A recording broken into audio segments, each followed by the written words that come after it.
नमस्कार, मी सुवर्णा जोशी। आपण दिवसभरातल्या सगळ्या महत्त्वाच्या घडामोडी तर पाहूयाच, मात्र 2019च्या लोकसभा निवडणुकांचा रणसंग्राम सुरू झालेला आहे, महासंग्राम सुरू झालेला आहे। रोज नवा घडामोडी घडतायत आणि आत्ताची या घडीची बातमी लोकसभा निवडणुकांना आज दिग्गज आपले उमेदवारी अर्ज दाखल करतील। त्यामध्ये भाजप नेते नितीन गडकरी, केंद्रीय राज्यमंत्री हंसराज अहीर, प्रीतम मुंडे हे शक्ती प्रदर्शन करत आपले अर्ज भरणार आहेत। नागपूरच्या संविधान चौकातील डॉक्टर बाबासाहेब आंबेडकरांच्या पुतळ्यापासून कार्यकर्त्यांसह गडकरी जिल्हाधिकारी कार्यालयात जाणार आहेत। मुख्यमंत्री देवेंद्र फडणवीसही यावेळी त्यांच्यासोबत उपस्थित असतील। तर काँग्रेसचे नेते सुशील कुमार शिंदे, प्रदेशाध्यक्ष अशोक चव्हाण, माजी प्रदेशाध्यक्ष माणिकराव ठाकरे हेही आपले उमेदवारी अर्ज आज दाखल करतील। तर वंचित बहुजन आघाडीचे प्रकाश आंबेडकर आपला उमेदवारी अर्ज सोलापुरात भरणार आहेत। तसंच बच्चू कडू यांच्या पक्षामार्फत वैशाली येडे या यवतमाळमधून आपला उमेदवारी अर्ज दाखल करतील। थेट जाऊयात नागपूरला, आमचे प्रतिनिधी प्रवीण मुधोळकर आपल्या संपर्कात आहेत। प्रवीण, रोज वेगवेगळ्या नव्या घडामोडी घडतायत। आज उमेदवारी अर्ज भरण्याचा शेवटचा दिवस आहे। आज नागपुरामध्ये खूप हालचाली असणार आहेत। संविधान चौकामध्ये मी आता आहे आणि या ठिकाणी आपण पाहू शकतो नितीन गडकरी हे थोड्या वेळात दाखल होणार आहे आणि नितीन गडकरींसाठी या ठिकाणी रथ सुद्धा तयार करण्यात आलेला आहे। हा जो रथ आहे या ठिकाणी प्रचार रथ आहे आणि प्रचार रथावरती बसून या ठिकाणी नितीन गडकरी नागपूर शहरातला लोकसभा मतदारसंघातला प्रत्येक भाग कानाकोपरा पिंजून काढणार आहे। गेल्या निवडणुकीच्या वेळेस सुद्धा जी पहिली निवडणूक होती नितीन गडकरींची, तेव्हा सुद्धा या मतदारसंघामध्ये संपूर्ण भाग पिंजून काढला होता। ही जीप तयार करण्यात आली आहे। जीपवर उभं राहून आणि हा जो प्रचार रथ आहे या प्रचार रथाच्या माध्यमातून हा संपूर्ण प्रचार सुरू होणार आहे। आणि या ठिकाणी डॉक्टर बाबासाहेब आंबेडकरांचं स्मारक आहे, त्या ठिकाणी पुतळा आहे आणि संविधान चौकातून अभिवादन करत डॉक्टर बाबासाहेब आंबेडकरांना नितीन गडकरी यांचा प्रचार सुरू होणार आहे। काँग्रेसचा सुद्धा प्रचार याच ठिकाणून आहे आणि 12 वाजता नाना पटोले सुद्धा याच ठिकाणून प्रचाराला आरंभ करणार आहे आणि जाणार आहे। शिवसेना सुद्धा सोबत आलेली आहे, कृपाल तुमाने आपल्या सोबत आहेत आणि त्यांना विचारूया। खासदार साहेब, काय सांगाल? शिवसेना भाजप एकत्र आहे आणि या ठिकाणी प्रचाराचा शुभारंभ होणार आहे। आज आदरणीय गडकरी साहेब आणि मी आम्ही आमचा उमेदवारी अर्ज दाखल करण्याकरता संयुक्त रूपाने इथून जातो आहे। आपल्या सर्वांना माहिती आहे, संपूर्ण देशामध्ये परत एकदा ही मोदी लाट वापस येणार आहे आणि त्याचे सदस्य होण्याचा आम्हाला सुद्धा मौका मिळणार आहे। एक खंबीर नेतृत्व या देशाला मिळणार, यात कुठेही शंका नाही आहे आणि आम्ही दोघेही मागच्या वर्षीपेक्षा जास्त मताधिक्याने विजयी होऊ असा आम्हाला विश्वास आहे। सर, काय सांगाल? या ठिकाणी सायकल रिक्षा दिसतात कस्टम पार्क, किती लोक येतील? या ठिकाणी अपेक्षा किती आहे? नियोजन काय? या ठिकाणी किमान 50,000 कार्यकर्ते आणि आमचे मतदार बंधू भगिनी या ठिकाणी येणार आहे। माननीय नितीनजी गडकरी, माननीय कृपाल भाऊ तुमाने दोघेही जण या ठिकाणी आता थोड्या वेळात फॉर्म भरणार आहे। मोठ्या प्रमाणात समर्थन देण्यासाठी किमान 50,000 नागरिक आणि कार्यकर्ता बंधू या ठिकाणी येणार आहे। आपण पाहू शकतो या ठिकाणी आता जवळपास हजारो लोक दाखल झालेले आहेत। ई रिक्षा, नितीन गडकरींनी जो ई रिक्षा नागपुरात आणला आहे त्या ई रिक्षाच्या माध्यमातून लोक आलेले आहे आणि शिवसेना आणि भाजपच्या वतीनं संयुक्तपणे ही रॅली काढली जाते। संवाद साधायचा, असा संपर्कात रहा। आता ही थेट दृश्य आपण बघतो आहोत। नितीन गडकरी हे चौकापर्यंत पोहोचतील, संविधान चौकापर्यंत पोहोचतील, पण त्याआधी त्यांचं तिलक केलं जात आहे। मुख्यमंत्री देवेंद्र फडणवीस सुद्धा त्यांच्या सोबत आहे। गडकरींच्या पत्नी या नितीन गडकरींचं तिलक करतायत। नितीन गडकरी निघालेले आहेत उमेदवारी अर्ज भरायला आणि त्यावेळची ही दृश्य आपण बघतो आहोत। भाजपचे हे शिलेदार आज उमेदवारी अर्ज दाखल करतील आणि त्यानंतर लोकसभा निवडणुकांची लढाई सुरू होईल आणि त्यामुळे त्यांचं तिलक केलं जात आहे। घरातल्या कुटुंबियांकडून एक चांगली सुरुवात होण्यासाठी आरती केली जाते आहे। ही दृश्य गडकरी घरातून निघतील तेव्हाची आहेत। मुख्यमंत्री देवेंद्र फडणवीस सोबत दिसतायत। खूप मोठ्या प्रमाणात शक्ती प्रदर्शन केलं जाईल आणि नितीन गडकरी आज आपला उमेदवारी अर्ज दाखल करतील।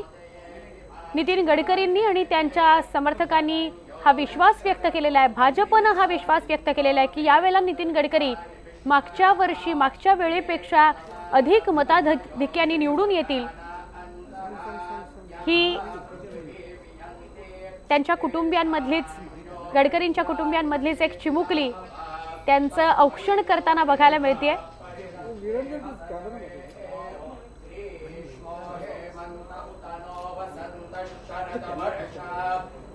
नितीन गडकरी पुन्हा एकदा निवडणुकांना सामोरे जात आहेत आणि त्यावेळेला त्यांच्या कुटुंबियांकडून त्यांचं औक्षण केलं जात आहे.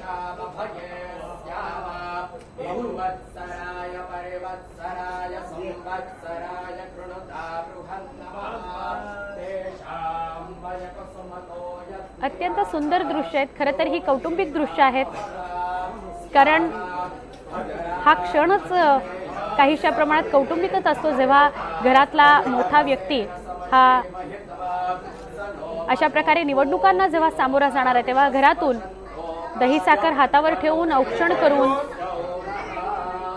मनात चांगलं होईल याची कामना करून माणसाला बाहेर पाठवलं जातं.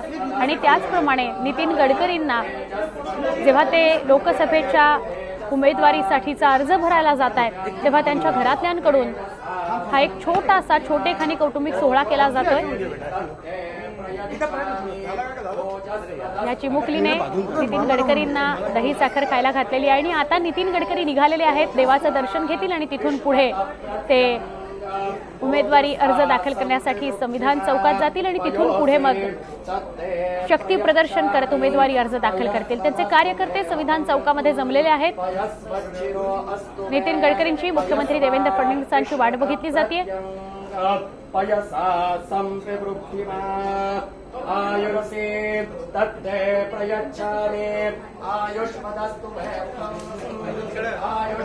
अत्यंत साध्या कुर्त्याच्या वेशभूषामध्ये आपल्याला नितीन गडकरी बघायला मिळतात. सगळ्या कुटुंबियांनी, आप्तस्वकीयांनी त्यांना शुभेच्छा दिलेल्या आहेत. पुढच्या प्रवासासाठीच्या या शुभेच्छा आहेत. मुख्यमंत्री देवेंद्र फडणवीस दृश्यांमध्ये दिसत आहेत. आणि आपण पुन्हा एकदा जाऊया आमचे प्रतिनिधी प्रवीण मुधोळकर यांच्याकडे. प्रवीण, एक छोटेखानी असा कौटुंबिक सोहळा गडकरींच्या घरी बघायला मिळाला, त्यांचं औक्षण करण्यात आलं घरच्यांकडून. मुख्यमंत्री देवेंद्र फडणवीस सुद्धा त्यांच्यासोबत बघायला मिळाले. आपण काय सांगाल?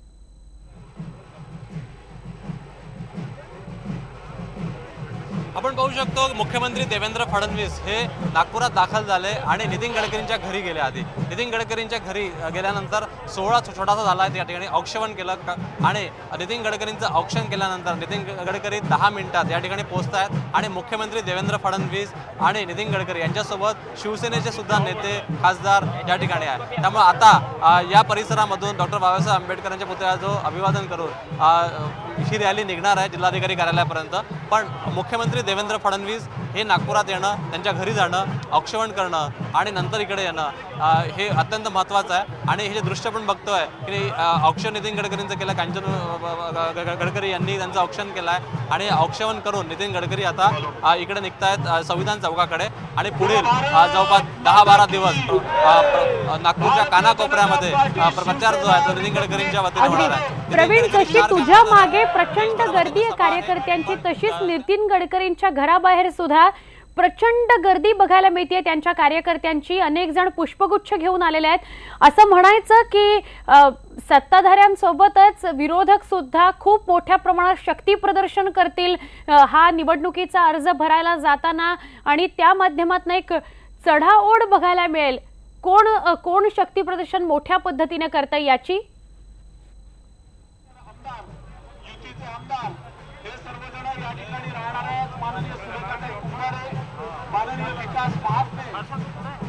आमचे प्रतिनिधी प्रवीण मुधोळकर आपल्या संपर्कात आहेत, पण ते संविधान चौकामध्ये आहेत आणि त्यांच्या आजूबाजूला प्रचंड गर्दी आहे. नितीन गडकरी बोलतायत. बार चुनाव में जनता ने बहुत अच्छा सहयोग दिया, काफ़ी अच्छे मार्जिन से चुनाव जिताया. 5 साल काम करने का अच्छा मौका मिला और जो कुछ काम हुआ है उससे मुझे विश्वास है कि और अच्छे मार्जिन से मैं निश्चित रूप से चुनाव जीतूंगा. 2014 में मोदी लहर थी, आज 2019 है. ये 5 सालों में क्या फर्क आपको नजर आता है? 5 साल में मोदी जी के नेतृत्व में हमारे सरकार ने जो विकास काम किए हैं उसके लिए जनता का बहुत अच्छा समर्थन है और उसके आधार पर निश्चित रूप से मैं सरकार के कार्यों के भरोसे अच्छी तरह से चुनाव जीतूंगा. नागपुर में आप कहते हैं कि 70,000 करोड़ के काम हैं. क्या ऐसा चीज़ है जो नागपुर में आज तक नहीं हुई है और आने वाले 5 साल में आपके एजेंडे पर होगी?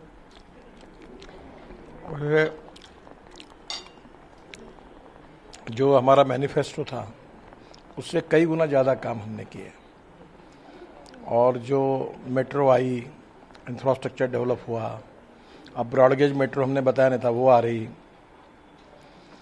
ब्रिजेस बने, रोड्स बने, अंडरपास बने, गार्डन्स अच्छे बने, 350 प्लेग्राउंड्स हम बनाने जा रहे हैं।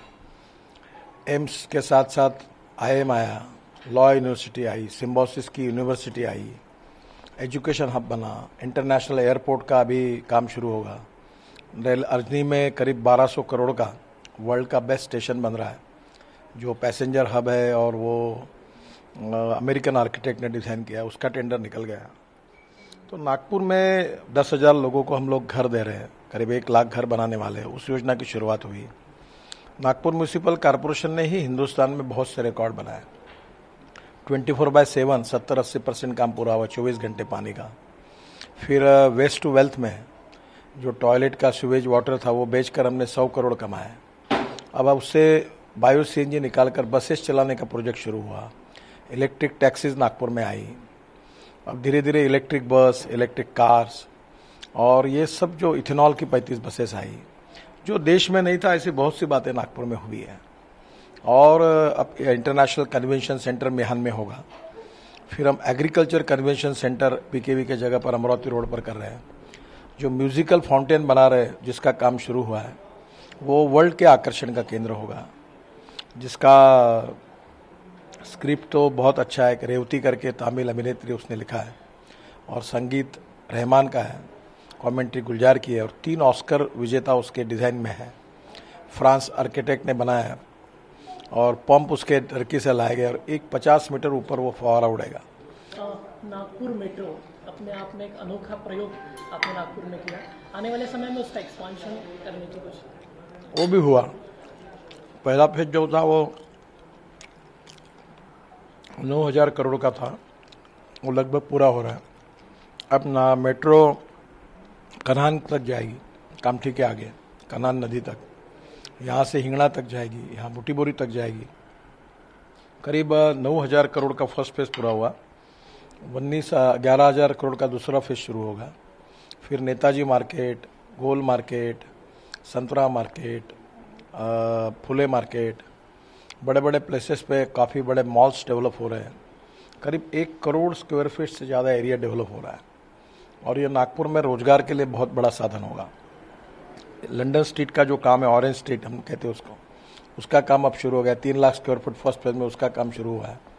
नागपुर में सबसे इम्पॉर्टेंट चीज़ थी कि मिहान अच्छी तरह डेवलप हुआ और उसमें करीब 25,000 लोगों को डायरेक्ट एम्प्लॉयमेंट मिला है। मैंने 50,000 कहा था और 1 साल में वो हो जाएगा। TCS, इन्फोसिस, SCL, डोसाल्ट, बड़ी बड़ी कंपनियां, रामदेव बाबा का, सबका काम जोरों में शुरू है और मुझे लगता है कि केवल मिहान में ही 50,000 से ज़्यादा लोगों को अगले 1 साल में काम मिलेगा। नागपुर शहर में सिम्बोसिस और मेट्रो के कारण करीब 15,000 लोगों को काम मिलेगा। इसके साथ साथ बुटीबोरी और हिंगणा में भी करीब 25,000 लोगों को काम मिला हुआ है। तो रोजगार का निर्माण करना, इन्वेस्टमेंट लाना और नागपुर और विदर्भ की जो स्ट्रेंथ है, फॉरेस्ट है, कोयला है, मैग्नीज है, इसके आधार पर उद्योग तैयार करना। और सबसे इम्पोर्टेंट चीज़ है, नागपुर टाइगर कैपिटल है। नागपुर के 2.5 घंटे के डिस्टेंस पर 350 टाइगर्स हैं। तो वो वर्ल्ड डेस्टिनी बन सकती है टूरिज्म की, उसके लिए प्रायोरिटी देना। ये सभी काम काफ़ी अच्छी तरह हुए हैं और जो मैंने कहा उससे कई गुना ज़्यादा करके दिखाया।